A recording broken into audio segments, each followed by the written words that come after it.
యేసుని ప్రేమ ఛానల్కి స్వాగతం. దయచేసి ఈ ఛానల్ని లైక్ చేయండి, షేర్ చేయండి, సబ్స్క్రైబ్ చేయండి. వేద పాఠశాల రేడియో శ్రోతలకు స్వాగతం. బైబిల్ గ్రంథంలోని ప్రతి పుస్తకం యొక్క ఉపోద్ఘాత పరిశీలనలో ఫిలిప్పీ పత్రిక అధ్యయనాన్ని ముగించుకున్నాం. ఈ తరగతి నుండి కొలస్సీలకు వ్రాయబడిన పత్రికను ధ్యానిస్తున్నాం. కొలస్సీలో ఉన్న పరిశుద్ధులకు అనగా క్రీస్తు యేసునందు విశ్వాసులైన సహోదరులకు దేవుని చిత్తం వలన క్రీస్తు యేసు అపోస్తలుడైన పౌలును సహోదరుడైన తిమోతియును శుభమని చెప్పి వ్రాయినది. మన తండ్రి అయిన దేవుని నుండి కృపయు సమాధానమును మీకు కలుగునుగాక. కొలస్సీలోని నమ్మకమైన సహోదరులను సంబోధించి పౌలు ఈ పత్రికను వ్రాశాడు. ఇట్టి ఆశీర్వచనాన్నే ఎఫెసీ విశ్వాసులకు కూడా ఆపాదిస్తూ పౌలు వ్రాశాడు. దైవ సేవకులము విశ్వాసులమైన మనలను ఈ ఆశీర్వాదాలు ఎంతగానో ఉజ్జీంపచేస్తాయి. మనము మన సంఘాల్ని చూచినప్పుడు ఆ కొద్ది గుంపు దేవునిచే నమ్మకస్తులని ఎంచబడుతున్నారనేది మనకెంతో ప్రోత్సాహం కలిగిస్తుంది. విశ్వాసులై సంఘాల్లో కనిపించే చిన్న చిన్న గుంపులు ఎల్లవేళలా నమ్మకస్తులై ఉన్నారు. ఇట్టి విశ్వాసులైన నమ్మకస్తులను ఉద్దేశించియే పౌలు ఈ పత్రికలు వ్రాస్తూ వచ్చాడు. ఎఫెసీ పట్టణము నుండి 160 కిలోమీటర్లు, లవొదికయ నుండి 18 కిలోమీటర్ల దూరంలో ఉన్న కొలస్సీ పట్టణం ప్రపంచములోనే అత్యద్భుతమైన లేక అందమైన చోట్లలో ఒకటై ఉంది. ప్రకటన గ్రంథం 2వ అధ్యాయములోని సంఘాలకు ఎఫెసీ సంఘము తల్లి సంఘము అని మనం చెప్పుకోవచ్చు. Ephesus, Smyrna, Pergamum, Sardis, Thyatira, Philadelphia, Laodicea అనే ఈ సంఘాల్లో ఎఫెసు సంఘము మొదటిది. ఎఫెసులో పౌలు జరిగించిన పరిచర్యకు మిగిలిన 6 సంఘాలు ప్రత్యుత్పత్తి అయి ఉన్నాయి. ఎఫెసీ పరిచర్య నుండి ఈ 6 సంఘాలు జన్మించాయి. రోజుకు 6 గంటల చొప్పున పౌలు 2 సంవత్సరాలు తురన్ను పాఠశాలలో నిర్వహించిన బోధన పరిచర్యకు ఫలితంగా స్ముర్న నుండి లవొదికయ వరకైనట్టి 6 సంఘాలు ఉద్భవించాయి. ఈ విధంగా తురన్ను పాఠశాల పరిచర్య ద్వారానే కొలస్సీ సంఘము కూడా స్థాపించబడింది. అయితే పౌలు ఎన్నడూ ఈ సంఘాన్ని గాని కొలస్సీ విశ్వాసులను గాని ఎరిగి ఉండలేదు. ఈ విషయము కొలస్సీ పత్రికలో ఎంతో వివరంగా తెలియచేయబడింది. పౌలు పరిచర్య చేసినట్టుది పౌలు పరిచర్యకు ముఖ్య కేంద్రంగా ఉన్న ఎఫెసు సంఘానికి వస్తూ పోతూ ఉండిన కొందరు కొలసీయులు పౌలుకు తెలుసు. పౌలు జీవించిన ఆ దినాల్లో ఎఫెసు పట్టణం సముద్ర తీర ప్రాంతంగా ఉంది. పౌలు దినాల్లో ఎఫెసు పట్టణం సముద్ర తీరం ప్రక్కనే ఉంది. కాని ప్రస్తుత దినాల్లో కాలక్రమంలోని మార్పుల వల్ల ఎఫెసీ పట్టణం సముద్ర తీరానికి 3 మైళ్ళ దూరంలో ఉంది. రోమా, కొలస్సీ పట్టణాలకు ఎందరో వస్తూ పోతూ ఉండే కారణంగా పౌలు కొలస్సీ విశ్వాసులను ఎరిగి ఉన్నాడు. కాని కొలస్సీ సంఘములో అనేకుల్ని పౌలు చూడలేదు. ఆ సంఘాన్ని దర్శించనూ లేదు. కొలస్సీ సంఘము యొక్క ఒక భాగము ఫిలేమోను ఇంటిలో కూడుకునేవారు. పౌలు ఫిలేమోనును, ఫిలేమోను దాసుడు పారిపోయిన ఒనేసిమును ఎరిగినవాడై ఉన్నాడు. కొలస్సీ పత్రికలో పౌలు కొలస్సీ సంఘ కాపరి అయిన ఎపెఫ్రా పేరును కూడా పేర్కొన్నాడు. బహుశా ఎపెఫ్రాయే కొలస్సీ సంఘం యొక్క స్థాపకుడు, సంఘ కాపరి అయ్యుంటాడు. కొలస్సీ సంఘము 3 రకాల సమస్యలను ఎదుర్కొంది. 1 వేదాంతపరమైన సమస్య, 2 జ్ఞానపరమైన సమస్య, 3 చట్టపరమైన సమస్య. వారి విశ్వాసాన్ని జ్ఞానము ముట్టడించింది. ఈ విధంగా ప్రతి తరములో కూడా విశ్వాసాన్ని మానవ జ్ఞానం అడ్డగించడానికి చూస్తుంది. కొలస్సీ విశ్వాసుల విశ్వాసాన్ని తత్వజ్ఞానము అడ్డగించబోయిన కారణంగా పౌలు వారిని మోసకరమైన నిరర్ధక తత్వజ్ఞానము చేత ఎవడూ మిమ్మల్ని పాడు చేయనివ్వకుండాని హెచ్చరించాడు. ఈ లోక జ్ఞానము ఎంతో బలంగా వారి విశ్వాసంపై దాడి చేసింది. చట్టపరమైనట్టి సమస్య అనగా ధర్మశాస్త్ర సంబంధమైన సమస్య. ఈ సమస్య గలతీయులకు కూడా ఎదురయింది. ధర్మశాస్త్ర సంబంధమైన యూదులు కొందరు తమ ధర్మశాస్త్ర చట్టాన్ని గలతీ విశ్వాసులపై మోపబోయినట్టే కొలస్సి సంఘములో కూడా కొందరు ఈ విధంగా చేయబోయారు. మానసిక జ్ఞానము మనిషికి ఎల్లవేళలా దాని ఎడల ఆసక్తి కలిగిస్తుంది. మానసికపరమైన అద్భుతాలకు ప్రచారం జరిగేటప్పుడు ప్రజలు ఎంతగానో గుమిగూడతారు. ఆత్మల ప్రపంచం లోనిదంతా పరిశుద్ధాత్మ సంబంధమైనదే అని అనేకులు నమ్మినట్టే మానసిక అద్భుతాలు కూడా దైవ సంబంధమైనవి అని నమ్ముతారు. మరణించిన వారితో సంభాషించడం లాంటివి పరిశుద్ధాత్మ సంబంధమైనవని నమ్ముతారు.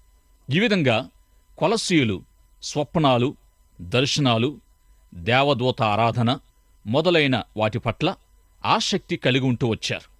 తురన్ను పాఠశాలలో పౌలు ఈ పరిచర్యలో శిక్షణ పొందిన ఎపఫ్రాకు ఈ అంశాల్ని, ఈ సమస్యల్ని పరిష్కరించడం మించిన భారమైంది. ఈ విధంగా తన సంఘములోని సమస్యల నిమిత్తం ఎపఫ్రా పౌలు సహాయం కోరాడు. యవన సేవకులు, అనుభవజ్ఞులు, పెద్దల సహకారాన్ని కోరేటట్లుగానే ఎపఫ్రా పౌలు సహకారాన్ని కోరాడు.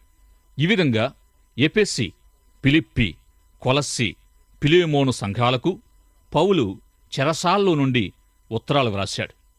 ఎపఫ్రా పౌలును రోమాలో కలుసుకొని తెలియజేసిన కొలస్సీ సంఘ సమస్యలకు పౌలు పరిష్కారాన్నిచ్చాడు. ఎఫెసీ పత్రిక సంఘాన్ని గూర్చినదై ఉండగా కొలస్సీ పత్రిక సంఘము యొక్క క్రీస్తును గూర్చి తెలియజేస్తుంది. ఎఫెసీ పత్రిక క్రీస్తు యొక్క సంఘాన్ని గూర్చి తెలియజేస్తూ ఉండగా కొలస్సీ పత్రిక సంఘము యొక్క క్రీస్తును గురించి తెలియజేస్తుంది.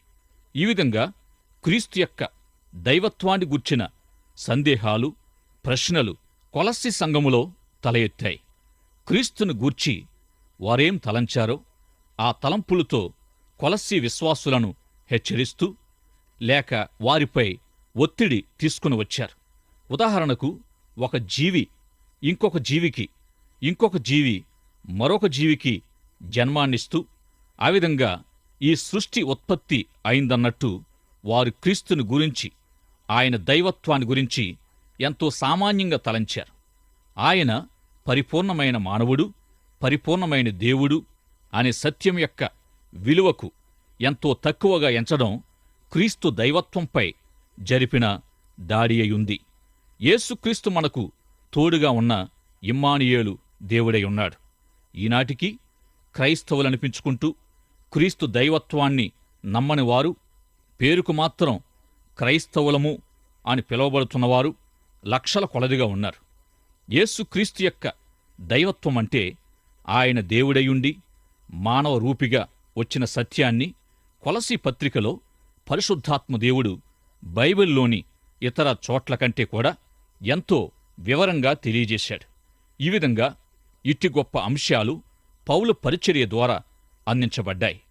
కొరింథీ విశ్వాసులు కలిగి ఉన్న సమస్యల గుండా కాపరత్వ అంశాన్ని గురించి, పరిచర్యను గురించి కొరింథీ పత్రికల్లో అత్యుత్తమమైన సత్యాలు బోధించబడ్డాయి. క్రీస్తు యొక్క దైవత్వాన్ని గూర్చిన కొలస్సీయుల సమస్య ద్వారా కొలస్సీ పత్రిక ఇవ్వబడింది. కొలస్సీ పత్రికలో క్రీస్తు పరిపూర్ణ మానవుడు, పరిపూర్ణ దేవుడు అనే సత్యమే గాకుండా క్రీస్తును కలిగి ఉండుట సమస్తము కలిగి ఉండుటే అని, క్రీస్తును కలిగి లేకపోవడం సమస్తము కోల్పోవడమే అని కూడా తెలియచేయబడింది. ఈ పత్రికలో క్రీస్తు యొక్క సర్వ సమృద్ధి తెలియచేయబడుతుంది. క్రీస్తు యొక్క దైవత్వంపై జరిగిన దాడిని బట్టి ఎంతో ప్రేరణాత్మకమైన సందేశాలు, అందలి సత్యాలు పౌలు కలము నుండి వెలువడ్డాయి. క్రీస్తే మన సర్వం, అన్నిటికీ చాలినవాడు ఆయనే అనే సత్యము కూడా ఈ పత్రిక మనకు బోధిస్తుంది. ఈ పత్రిక యొక్క ముఖ్యాంశం యేసుక్రీస్తు యొక్క ప్రాముఖ్యత అయుంది. దేవుడిగా నిర్ధారించబడిన యేసుక్రీస్తుకు దేవునికి ఇవ్వవలసిన స్థానాన్ని, దేవునికి ఇవ్వవలసిన ప్రాముఖ్యతను ఇవ్వాలని లేఖనాలు మనకు తెలియజేస్తున్నాయి. లూకాసు వార్త 14వ అధ్యాయములో యేసు ప్రభువుకు మొదటి స్థానము ఇవ్వకపోయినట్లయితే ఆయన శిష్యరికానికి అర్హులం కామని తెలియచేయబడింది. తల్లిదండ్రులు, పిల్లలు, మరెవరైనా కాని క్రీస్తు తర్వాతనే కఠినమైన మాటలని పిలువబడిన ప్రభు మాటల్లో ఆయన నిమిత్తము దేనినైనా ఎవరినైనా వెనక పెట్టాలనేది ఒకటై ఉంది. యేసు ప్రభు తమకేమైనా అయ్యున్నాడని ఎవరైనా అనుకుంటే అట్టివారికాయన సర్వస్వం, సమస్తం కావలసి ఉన్నాడు. ఎందుకంటే క్రీస్తు మన సర్వస్వం, సమస్తం అయ్యే వరకు ఆయన మనకు ఏదొకటి కాజాలడు. ఉదాహరణకు, ఆయన మనకు సహాయకుడుగానో, వైద్యుడిగానో, అవసరాలు తీర్చేవాడుగానో, ఏదో ఇచ్చేవాడు, చేసేవాడు కావాలనుకున్నప్పుడు వీటన్నిటికంటే ముందు ఆయన మన రక్షకుడు కావాలి. ఆయన అన్నిటిలో ప్రాముఖ్యత గలవాడు, సర్వ సమృద్ధుడు. యేసుక్రీస్తు దేవుని యొక్క సంపూర్ణత అయ్యున్నాడు. యేసుక్రీస్తు దేవుని సంపూర్ణంగా వ్యక్తీకరిస్తున్నాడు.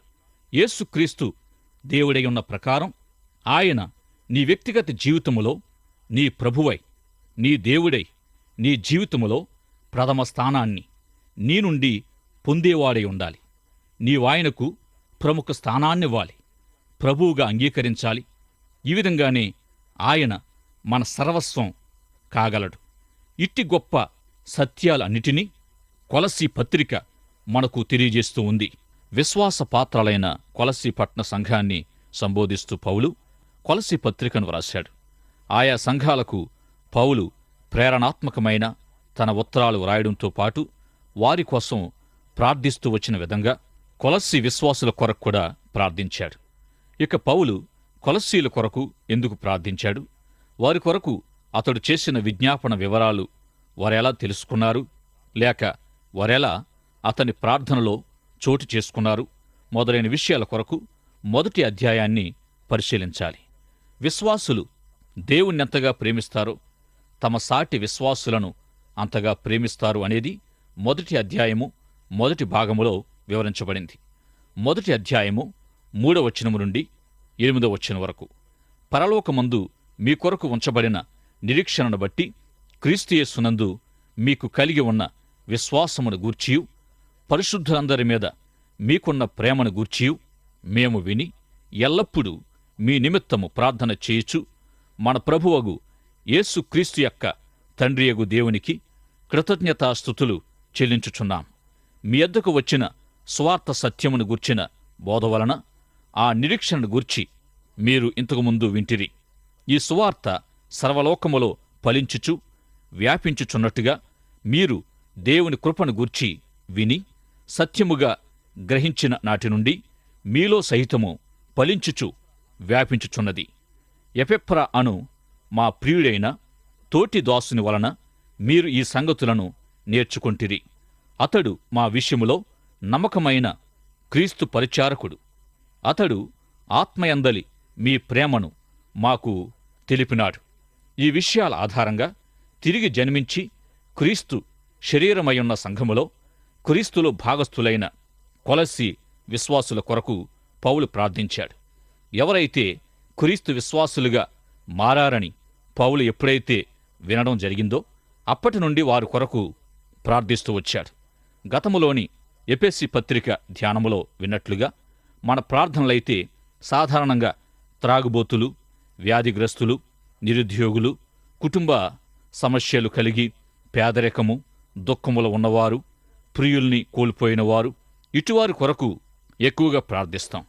కాని పౌలు యొక్క ప్రార్థన జాబితా అట్టిది కాదు.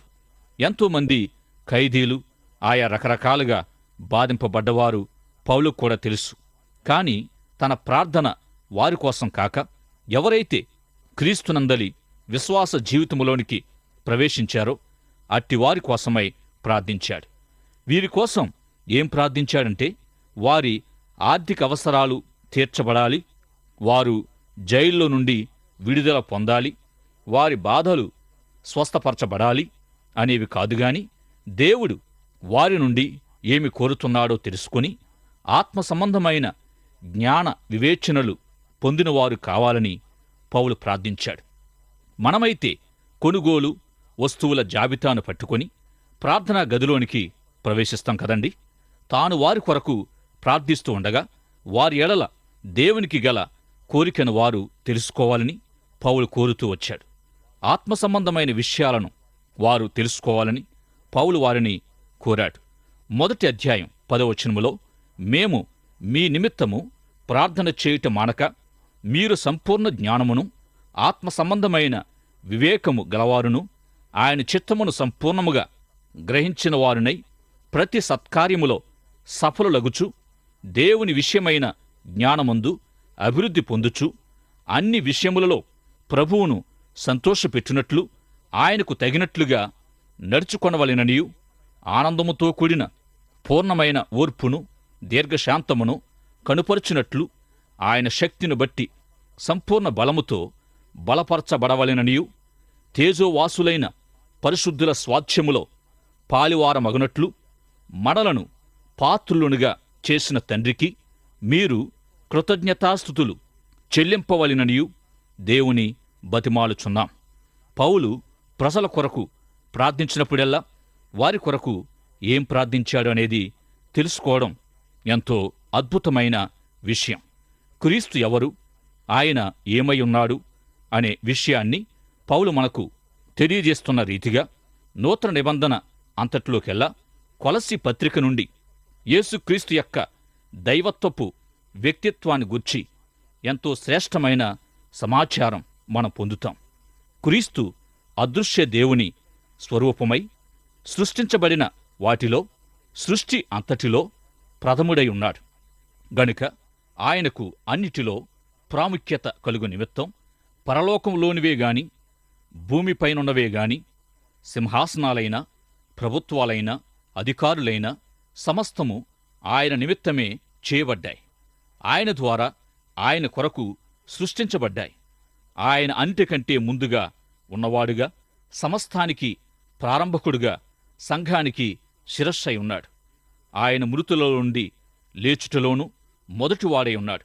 యేసుక్రీస్తు దైవత్వపు వ్యక్తిత్వంపై జరిగిన దాడిని బట్టి యేసుక్రీస్తునందలి విశ్వాసాన్ని అడ్డగించబోయిన సిద్ధాంతాలకు పౌలు ఏ విధమైన పరిష్కారాన్నిచ్చాడో ఈ వాక్య భాగము ద్వారా గమనించాలి.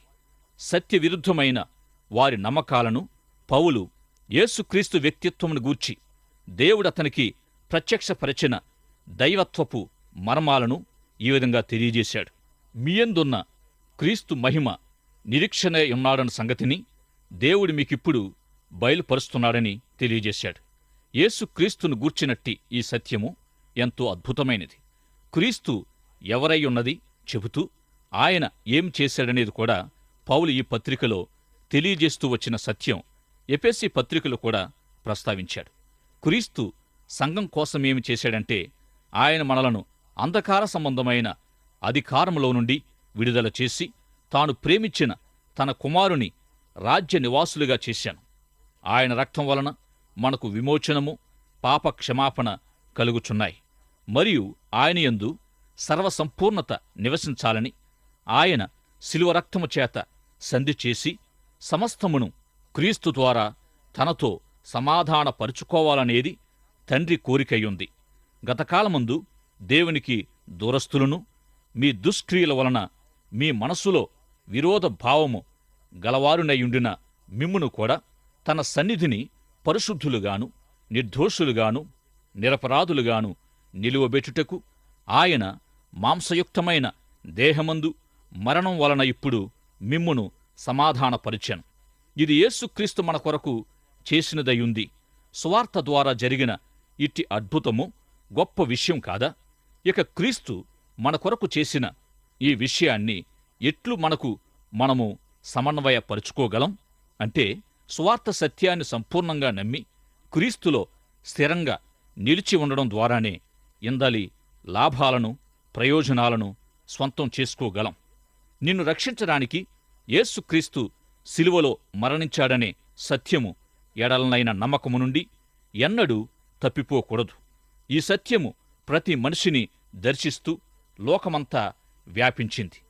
కావున మీరు ప్రభువైన యేసుక్రీస్తును అంగీకరించిన విధముగా ఆయన యందు వేరు పారినవారై ఇంటివలె కట్టబడుచు, మీరు నేర్చుకున్న ప్రకారముగా విశ్వాసమందు స్థిరపరచబడుచు, కృతజ్ఞతాస్థుతులు చెల్లించుటయందు విస్తరించుచు ఆయన యందుండి నడుచుకొనుడి.